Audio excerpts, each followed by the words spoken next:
नमस्कार दोस्तों, राधे राधे। अगर आप सच देखना चाहते हैं तो सहमति असहमति पर राय ना बनाएं। जब प्यार और नफरत दोनों ही ना हो तो हर चीज़ साफ और स्पष्ट हो जाती है। मूर्ख दूसरों पर हंसते हैं, बुद्धिमान खुद पर। उस राह पर मत चलिए जिस पर आपको डर लेकर जाए, उस राह पर चलिए जिस तरह प्रेम आपको चलाए, उस राह पर चलिए जिस तरह खुशी आपको चलाए।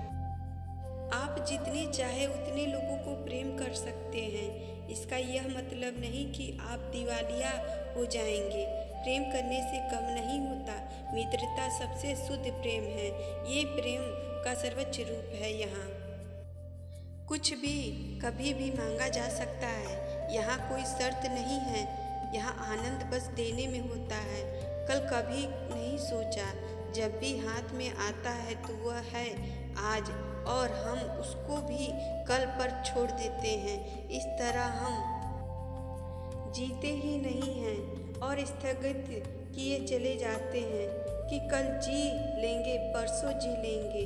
जो भी किया जा सकता है उसे आज ही पूरा कर दें, क्योंकि जिस काम को कल के लिए छोड़ते हैं उसे करने में आपका संकल्प ही नहीं होता है। जीवन ठहराव और गति के बीच एक संतुलन है। आपको किसी से भी स्पर्धा करने की आवश्यकता नहीं है। आप जैसे हैं अच्छे हैं। सवाल यह नहीं है कि कितना सीखा जा सकता है, बल्कि सवाल यह है कि कितना भूला जा सकता है। आप जो सोचते हैं वैसा ही बन जाते हैं। यह मत सोचो कि कौन तुम्हारा सच्चा मित्र है, बल्कि यह सोचो कि तुम किसके सच्चे मित्र हो। अधिक से अधिक भोले और बच्चे की तरह बनिए। जीवन को मजे के रूप में लीजिए, क्योंकि वास्तविकता में यही जीवन है। जब प्यार और नफरत दोनों ही ना हो तो हर चीज़ साफ और स्पष्ट हो जाती है। जिंदगी में जो करना है कर लीजिए। यह मत सोचिए कि लोग क्या कहेंगे, क्योंकि लोग तो तब भी कहेंगे जब आप कुछ नहीं करेंगे। सारी शिक्षा कला सब बेकार है अगर यह तुम्हें यह नहीं सिखाती कि खुद में कैसे डूबना है। ठोकर खाकर भी ना संभलना मुसाफिर का नसीब है, वरना पत्थरों ने तो अपना फर्ज अदा कर दिया है।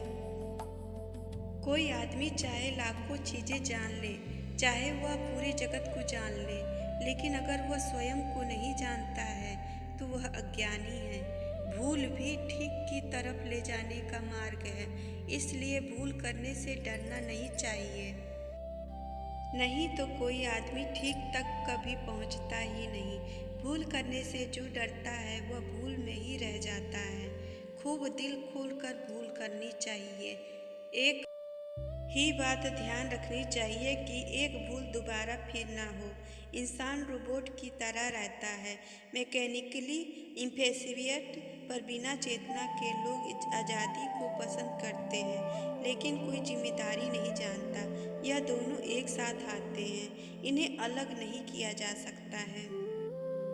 तो यह थे कुछ ऐसे विचार जिनका अनुसरण कर आप अपने जीवन को कई प्रश्नों का उत्तर पा सकते हैं। ओशो के विषय में किसी भी परिणाम तक पहुंचने से पहले जरूरी है कि हम उनके सभी विचारों को जान लें। आशा है उपरोक्त कथनों के बाद ओशो के लिए आपके मन में एक नया विचार जन्म लिया हो। धन्यवाद।